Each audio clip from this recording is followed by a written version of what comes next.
வணக்கம் நேர்களே. நேற்றைய தினம் நாம் ஃப்ரீ ஃப்ளோட்டை பற்றி டிஸ்கஸ் பண்ணிட்டு இருந்தோம்.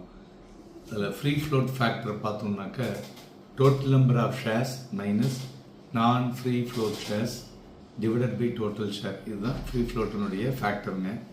எக்ஸாம்பிள், ஒரு ஏபிசின்னு ஒரு கம்பெனி இருக்குது.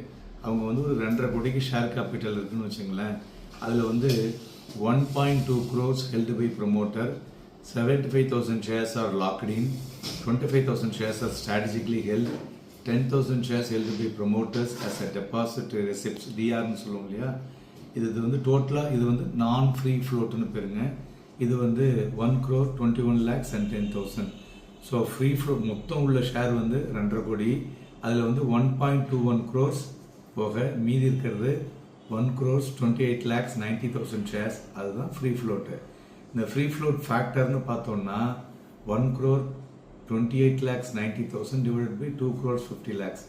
So which is equivalent to 0.5156, approximately 0.52 rounded to 2 decimal வச்சுங்களேன், as done by the NSE as well as BSE.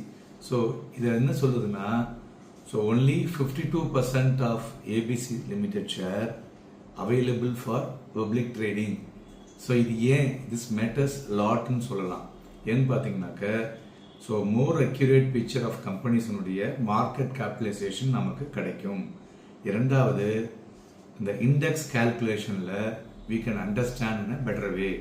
அதுமாரி more informed investment decision by considering free float. So நமக்கு ஒரு பெட்டர் த லிக்விடிட்டி அசஸ்மெண்ட்டை அந்த potential impact of large trades என்ன பண்ணும் அப்படிங்கிறத இதன் மூலியமாக கண்டுபிடிக்க முடியும். ஸோ கடைசியாக கன்க்ளூஷன் என்னன்னா, free float factor is an important கான்செப்ட்னு.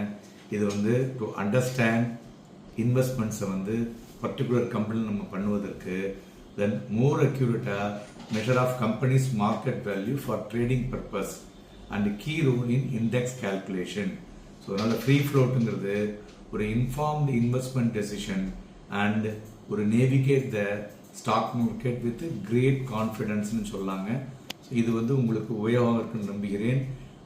அப்படி உபயோகமாக இருந்ததுன்னா கீழே லைக் பண்ணுங்கள், உங்களுடைய கமெண்ட்ஸ் கொடுங்க. நன்றி, வணக்கம்.